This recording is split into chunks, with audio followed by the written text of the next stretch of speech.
کفر کی دنیا سن رہے تھے، ان کے نمائندے بھی موجود تھے، منظر دیکھ رہے تھے کہ آج تو کفن کی 2 چادریں پہن کر نبی کی قیادت اور ضیافت میں آج سارے جان نثار میدان حمل میں کھڑے ہیں، قربان جاؤں وہ نبی کے منظر کو دیکھ رہے ہیں۔ ہمارے نبی نے احرام کی چادر کیسے باندھی، میرے نبی زبان پر ترانہ کیسے پڑھ رہے ہیں، آپ کا خوبصورت چہرہ ہم نے جبے میں دیکھا، آج ہم احرام کی چادر میں بھی دیکھ رہے ہیں۔ تصورات کی دنیا میں جاتے ہیں، حاجی جب جاتے ہوئے اپنے کپڑے اتار کر احرام کی چادریں پہنتا ہے، 3 پیس اتار کر احرام کی چادریں پہنتا ہے، کیفیت تیاری ہوتی ہے۔ حضرت محترم حدیبیہ کے مقام پر پہنچے، پیغام آیا آپ آ نہیں سکتے۔ حضرت عثمان غنی پہنچے، کفر کی دنیا نے عثمان تم آگے ہو، کیا کہنے کے لیے آئے؟ میرے نبی جنگ کے لیے نہیں آ رہے، قتال کے لیے نہیں ہے، صرف عمرے کے لیے آ رہے، اور حدیبیہ کے مقام پر تھوڑے سے فاصلے پر موجود ہے۔ آپ نے راستے میں رکاوٹ ڈالی، میں سفیر بن کر آ رہا ہوں۔ کافروں نے عثمان بیت اللہ سامنے، آپ چاہیں تو بیت اللہ کا طواف کر لیں، آپ چاہیں حجر اسود چوم لیں،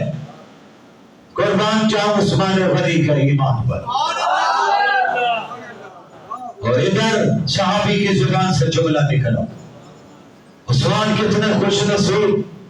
اس وقت بیت اللہ کا طواف کر رہے ہوں گے، حجر اسود چومی نہیں چاپ رہے ہوں گے، موقع ملا ہوا، صفا مروہ کی سائی ہو رہی ہوگی، میرے نبی کے کان تک آواز پہنچی، میرے نبی کا اعتماد دیکھیے، میرے نبی کی زبان پہ جملہ آیا، صحابہ میرا عثمان میرے بغیر اللہ کے گھر کا طواف نہیں کرے گا۔ ادھر کفر کی دنیا میں عثمان طواف کر لے، تمہارے سامنے بیت اللہ موجود ہے، تو میرے اور آپ کے عثمان نے جواب میں ایک بات کہی، فرمایا ہاں مانتا ہوں، ادھر بیت اللہ موجود ہے، ادھر رسول اللہ موجود ہے۔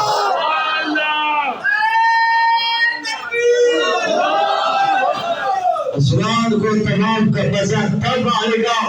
جب رسول اللہ ساتھ ہوں گے۔ میں اللہ کے نبی کا میں طواف نہیں کر سکتا ہوں۔ ادھر افواہ پہنچ گئی اور عثمان شہید ہو گئے، میرے نبی تک اطلاع پہنچی، آپ نے صحابہ سے فرمایا میرے پاس آ جاؤ، اور میں آج تم سے بیعت لینا چاہتا ہوں۔ کس بات کی بیعت؟ میں عثمان غنی کے خون کا بدلہ لوں گا۔ سب سے بیعت ہو گئی تو قربان جاؤ عثمان غنی کے مقدم پر۔ میرے نبی نے رب کو مخاطب کیا، ربو عثمان آپ کے اور آپ کے رسول کے کام یہ، کفر کی طرف سے اطلاع پہنچی، انہیں شہید کر دیا گیا ہے، میرے پروردگار عثمان کے لیے میں نے سارے صحابہ سے شہادت کی بیعت لے لی، عثمان تو موجود نہیں، میں آپ کا آخری نبی عثمان آج اپنے ہاتھ کو عثمان کا ہاتھ کرا دیتا ہوں۔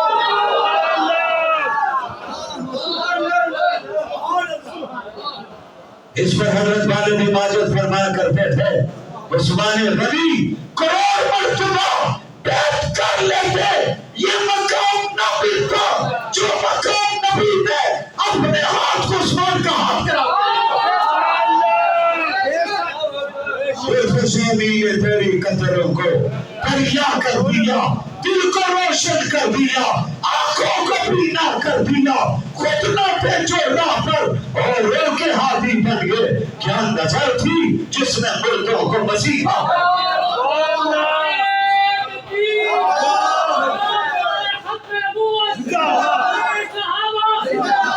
حضرت محترم حضرت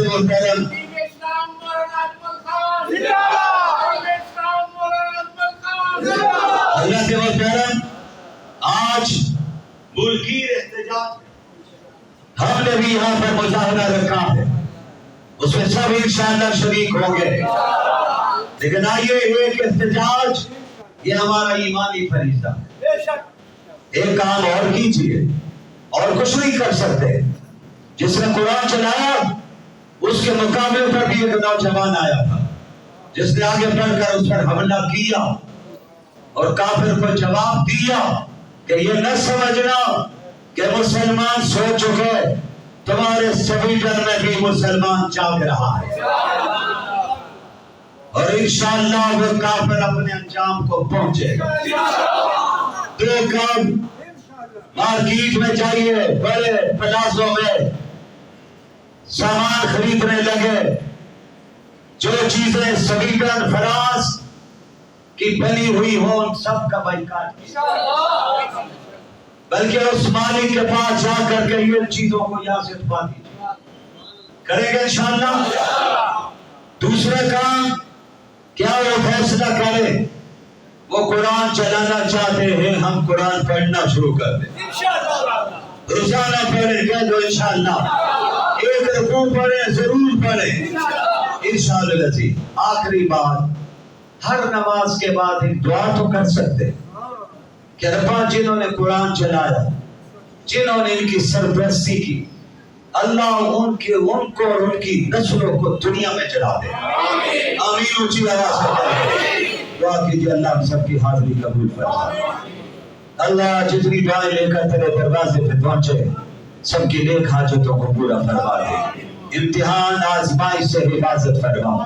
قرآن چلانے والے، ان کی سرپرستی کرنے والے، ان کے پیچھے بیٹھ کر سازشیں کرنے والے، اللہ ان کی نسلوں کو تباہ و برباد فرما دے، اللہ انہیں دنیا میں بھی سزا دے دے، آخرت میں تو آپ سزا دیں گے، مسلمان کا دل خوش ہوگا، اللہ انہیں دنیا میں چلا دیجئے، ہماری دعاوں کو قبول فرما دیجئے۔ ہمارے محترم یونس بخاری صاحب سمیت جتنے بیمار ہیں اللہ آپ سب کو جانتے ہیں، حاجی اقرار صاحب، ہمارے بابر صاحب، حافظ نصیر صاحب، مجاہد صاحب، ارشد خان پڑوسی، ہمارے حاجی شوکت صاحب، عبدالماجد صاحب، عالمگیر بٹ صاحب، ہمارے حکیم قریش صاحب کے بیٹے نسیم جاوید صاحب، ارشد خان ان کے پڑوسی، اسی طرح ہمارے جتنے بھی مسلمان ہیں اللہ بیمار ہیں، مجاہد صاحب سمیت، عاصف بٹ صاحب، حکیم طاہر صاحب سمیت، اللہ سب کو صحت کاملہ عطا فرما دے۔ دعا کرو اللہ ہمارے ایمان، ہماری صحت اور ہمارے رزق میں برکت عطا فرمائے، اللہ ہمارے مظاہرے کو ابھی سے قبول فرما لے۔